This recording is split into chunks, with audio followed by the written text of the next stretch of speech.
আসসালামু আলাইকুম। এটিএন বাংলার গ্রামগঞ্জের খবরে সবাইকে স্বাগত জানাচ্ছি তনুজা দাস। শুরুতেই জানিয়ে দেব সংবাদ শিরোনাম। দেশের মানুষ স্বৈরাচারকে বিদায় করেছে, এখন দেশ গড়ার পালা, মন্তব্য তারেক রহমানের।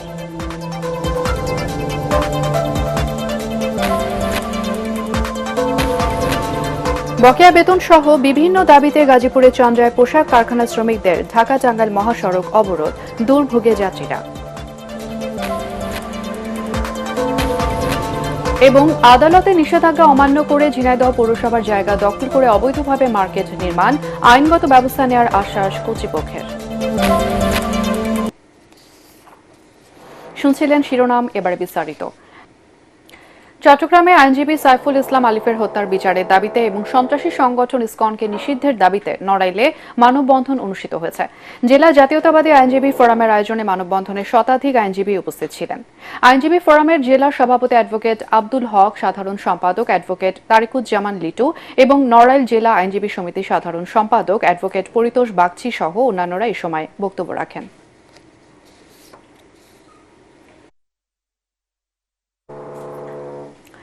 দেশের মানুষ স্বৈরাচারকে বিদায় করেছে, এখন দেশ গড়ার পালা।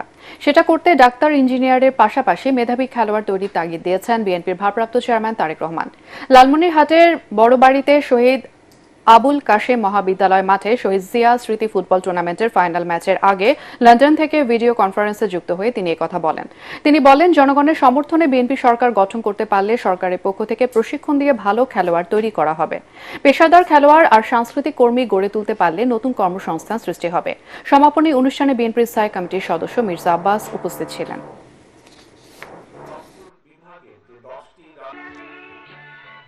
দেশের মানুষ স্বৈরাচারকে বিদায় করেছে এই দেশ থেকে, এখন সামনের দিনে হচ্ছে দেশ গড়ার পালা। আগামী দিনে আমাদের লক্ষ্য থাকবে, উদ্দেশ্য থাকবে, যে পরিকল্পনা আমরা নিয়েছি, এই দেশের মাটি থেকে, এই দেশের সন্তানদের ভেতর থেকে আমরা ভালো খেলোয়াড় বের করে নিয়ে আসব। তাদেরকে আমরা সরকারের পক্ষ থেকে ট্রেনিং দিব, তাদেরকে আমরা জাতীয় এবং আন্তর্জাতিক মানের করে গড়ে তোলার চেষ্টা করব, যাতে স্পোর্টসের যে আন্তর্জাতিক ইভেন্টগুলো আছে সেই ইভেন্টগুলোতে যাতে আমরা দেশের জন্য সম্মান বয়ে আনতে পারি। পরিকল্পনা নিয়ে আমরা ধীরে ধীরে দেশের জন্য ভালো খেলোয়াড় গড়ে তুলব। বকেয়া বেতন সহ বিভিন্ন দাবিতে গাজীপুরের চন্দ্রাতে ঢাকা টাঙ্গাইল মহাসড়ক অবরোধ করেছেন মাহমুদ জিন্স কারখানার শ্রমিক ও কর্মকর্তারা। সকাল ৯টায় মহাসড়কে অবস্থান নিয়ে অবরোধ শুরু করেন বিক্ষুব্ধরা। শ্রমিক ও কারখানার কর্মকর্তারা জানান, শ্রমিকদের ১ মাসের এবং কর্মকর্তাদের ৬ থেকে ৯ মাসের বকেয়া বেতন এবং সার্ভিস বেনিফিটের দাবিতে তারা মহাসড়ক অবরোধ করেন। এতে দুর্ভোগে পড়েছেন ওই মহাসড়ক ব্যবহারকারী যাত্রী ও গাড়ি চালকরা।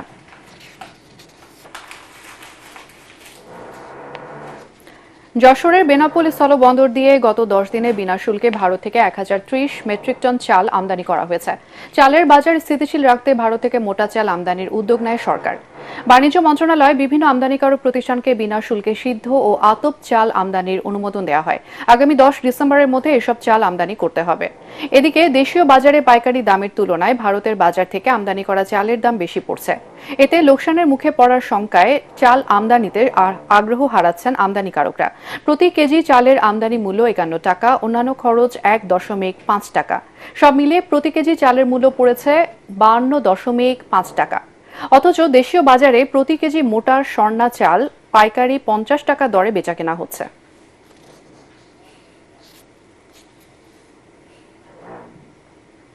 জুলাই আগস্টে ছাত্র জনতার গণ অভ্যুত্থানে আহত ও শহীদদের স্মরণে সিরাজগঞ্জে এক সভা অনুষ্ঠিত হয়েছে। সকালে জেলা প্রশাসনের আয়োজনে শহরের এম মনসুর আলী অডিটোরিয়ামে এই স্মরণ সভা অনুষ্ঠিত হয়। সভায় জেলা প্রশাসক মোহাম্মদ নজরুল ইসলাম, পুলিশ সুপার ফারুক হোসেন, জেলা বিএনপির সভাপতি রুমানা মাহমুদ, সাধারণ সম্পাদক সাইদুর রহমান বাচ্চু, জেলা জামাতের আমির শাহিনুর আলম, সাধারণ সম্পাদক জাহিদ হোসেন, ছাত্র সমন্বয়ক জুবায়ের ঈশান এবং মুনতাসির মেহেদী বক্তব্য রাখেন। পরে গণহত্যায় নিহতদের আত্মার মাগফিরাত এবং আহতদের সুস্থতা সহ দেশ ও জাতির কল্যাণ কামনায় বিশেষ মোনাজাত করা হয়।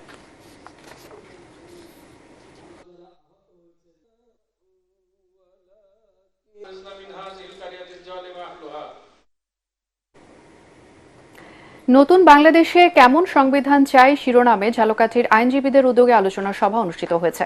সকালে জেলা আইনজীবী সমিতির সভাপতি অ্যাডভোকেট শাহাদাত হোসেনের সভাপতিত্বে এতে মুখ্য আলোচক ছিলেন সংবিধান সংশোধন কমিশনের সদস্য মঈন আলম ফিরোজী। তিনি বলেন, দেশের প্রতিটি মানুষের মতামতকে গুরুত্ব দিয়ে সংবিধান সংস্কার করতে হবে, যার সুফল আগামী 200 বছর এদেশের মানুষ ভোগ করে যাবে। এ সময় আরও বক্তব্য রাখেন জেলা বিএনপির আহ্বায়ক জিপি অ্যাডভোকেট সৈয়দ হোসেন, জেলা জামাতের আমির অ্যাডভোকেট হাফিজুর রহমান এবং জেলা আইনজীবী সমিতির সাধারণ সম্পাদক অ্যাডভোকেট মাহেব হোসেন।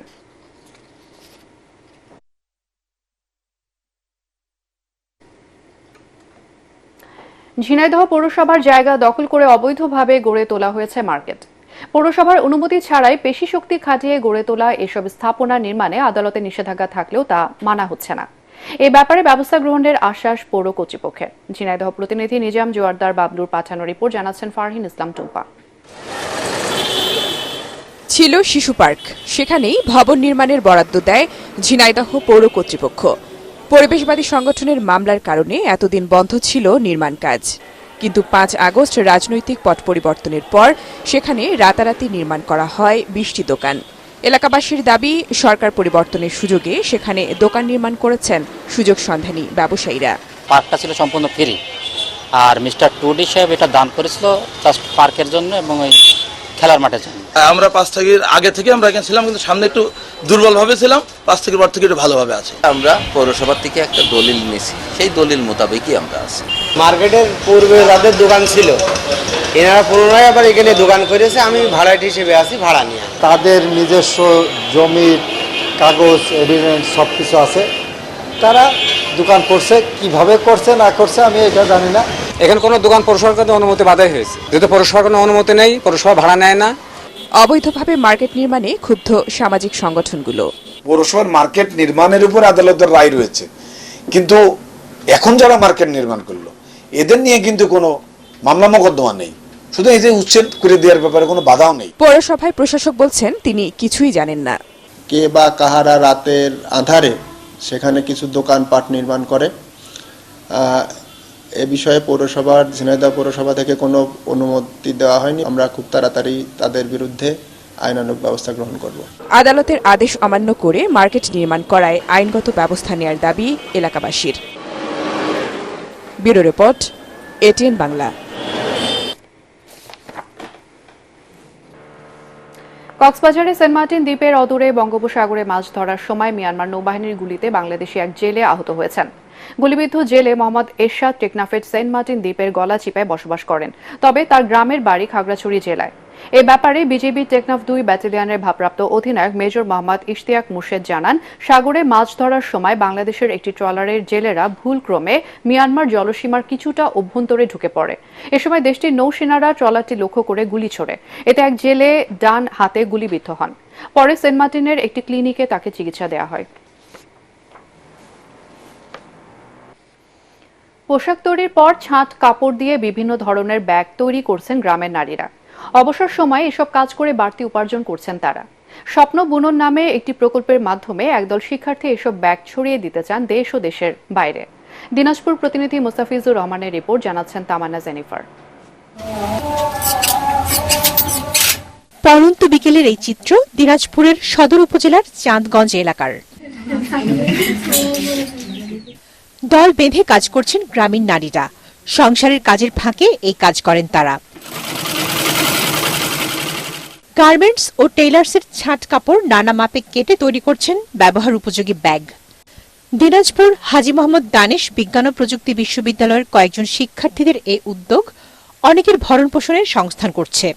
কাজ করে 2-4 টাকা ইনকাম হয়, স্বামীর কাছে চাইতে হয় না, নিজেই ইনকাম করে যে কোনো পছন্দ মতন বেশাদ কিনতে পারে। সংসারে অনেক কিছু খুঁটিনাটি জিনিস কিনতে কেনার থাকে, বাচ্চাদেরকে লেখাপড়ার কাজ থাকে, এগুলো আমরা করতে চাই।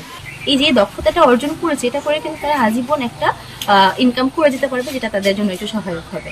শিক্ষার্থীদের এমন পরিকল্পনার প্রশংসা করছেন এলাকাবাসী। মেয়ে মানুষ হয়ে যায়, ওরা যে এতটা আগ্রহে আগাইছে, এইটা যদি ওরা আরো কোনো সহযোগিতা পায় তারা আরো আগায় যেতে পারবে। আমরা প্রথমে ম্যাটেরিয়ালসগুলো নিয়ে এসে আমাদের দিয়ে যাই, ব্যাগটা রেডি হওয়ার পর আমরা তৈরি ব্যাগগুলো নিয়ে আবার সেল করি। প্রতি বছর 577,000 মেট্রিক টন এমন ছাঁট কাপড় বের হয়, যার মধ্যে মাত্র 5% ব্যবহার করা হয়। এসবের কার্যকর ব্যবহারের মাধ্যমে ভবিষ্যতে বড় একটি সামাজিক প্রতিষ্ঠানের রূপ দেয়া সম্ভব বলে মনে করেন সংশ্লিষ্টরা। আমাদের ফিউচার প্ল্যান আছে যে এটাকে একটি বড় সোশ্যাল এন্টারপ্রাইজ হিসেবে এস্টাবলিশ করা। এর মাধ্যমে আমরা শুধু ফ্যাব্রিক ওয়েস্ট রিসাইকেল করতেছি না, এর সাথে আমরা ওমেন এম্পাওয়ারমেন্ট এবং একটি সোশ্যাল এন্টারপ্রাইজ প্রতিষ্ঠা করার চেষ্টা করছি। প্রাথমিকভাবে এই প্রকল্পের উৎপাদিত ব্যাগ বিশ্ববিদ্যালয়, কলেজ সহ বিভিন্ন এলাকায় বিক্রি হলেও ব্যাপকভাবে উৎপাদন হলে বিদেশে পাঠানোর পরিকল্পনাও রয়েছে শিক্ষার্থীদের। Bureau report, ATN Bangla. পরিবেশের জন্য ঝুঁকিপূর্ণ পাটকাঠির ছাই তৈরির কারখানা বন্ধের দাবিতে মাগুরায় মানববন্ধন অনুষ্ঠিত হয়েছে।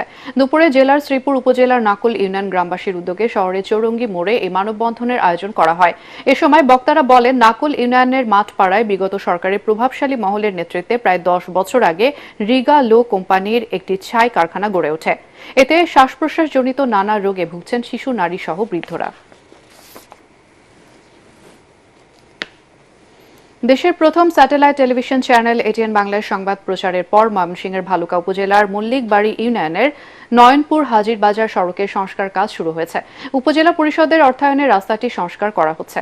চলতি বছরে বর্ষাকালে ওই সড়কের লাউতি নদী স্লুইস গেট সংলগ্ন এলাকায় প্রায় 100 ফুট পাকা রাস্তা ঢলের পানির তোড়ে ভেঙে যাওয়ায় যোগাযোগ বিচ্ছিন্ন হয়ে দুর্ভোগে পড়ে 10 গ্রামের মানুষ।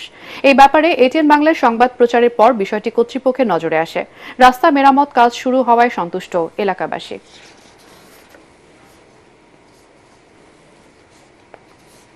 জয়পুরহাটে এই প্রথম বেগুন গাছে গ্রাফটিং পদ্ধতিতে টমেটো চাষ করে এলাকায় সাড়া ফেলেছেন কৃষক রবিউল আলম। স্থানীয় একটি এনজিওর সহায়তায় পরীক্ষামূলকভাবে গ্রাফটিং পদ্ধতিতে টমেটো চাষে ব্যাপক সফলতা পেয়েছেন তিনি। জেলার পাঁচবিবির উপজেলার দহতপুর গ্রামে 10% জমিতে বেগুন চারার গোড়ার অংশের সঙ্গে টমেটোর চারার উপরের অংশ জোড়া দিয়ে বাড়ি 8 জাতের টমেটো চাষ করেছেন কৃষক রবিউল আলম। এভাবে লাগানো টমেটোর চারা বড় হয়ে ঢলে পড়ে না, রোগ বালাইও হয় কম। এই পদ্ধতিতে সাধারণত একটি গাছে 2 থেকে 3 কেজি টমেটো পাওয়া যায়। ইতোমধ্যে বাজারে টমেটো বিক্রি শুরু করেছেন তিনি। 30,000 টাকা খরচ করে তার এই জমি থেকে 70 থেকে 80,000 টাকার টমেটো বিক্রির আশা করছেন এই উদ্যোক্তা।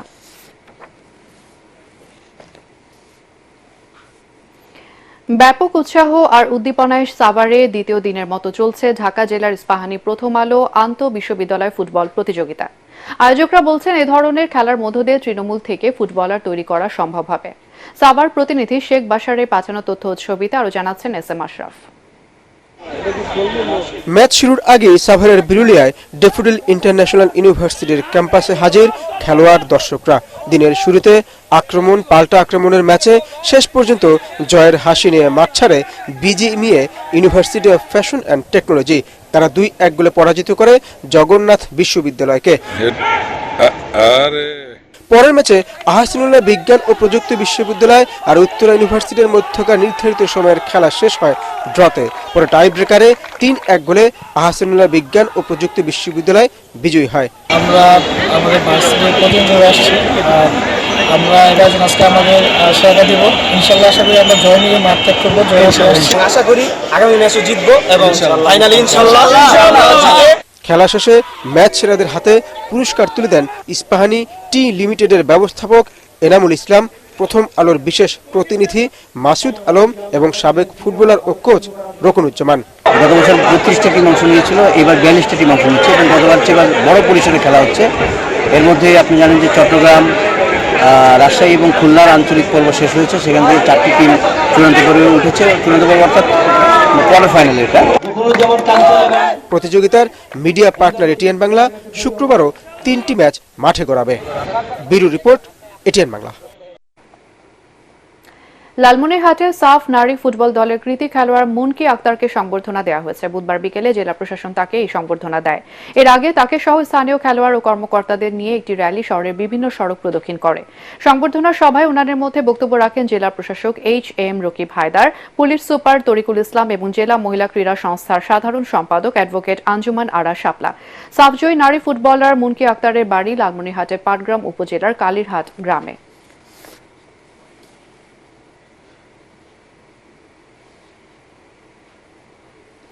এদিকে সাফ জয়ী জাতীয় দলের কৃতি ফুটবলার মনিকা চাকমাকে সংবর্ধনা দিল খাগড়াছড়ি লক্ষ্মীছড়ি উপজেলা প্রশাসন। দুপুরে উপজেলা পরিষদ সম্মেলন কক্ষে এই সংবর্ধনার আয়োজন করা হয়। অনুষ্ঠানে উপজেলা নির্বাহী অফিসার সেটু কুমার বড়ুয়া, ফুটবলার মনিকা চাকমা এবং বৈষম্য বিরোধী ছাত্র আন্দোলনের সদস্য রূপন চাকমা সহ অন্যান্যরা বক্তব্য রাখেন।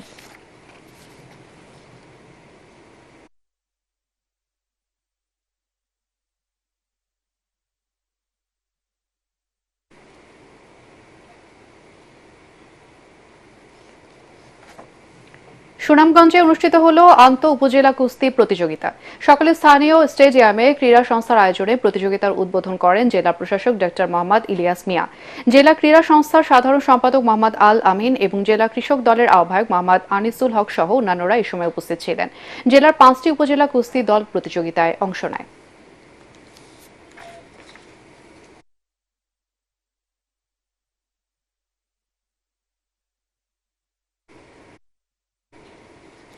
আর এই ছিল এখনকার সংবাদ। আমাদের এটিএন বাংলার সংবাদ ইউটিউবে দেখতে ব্রাউজ করুন youtube/ATN Bangla News।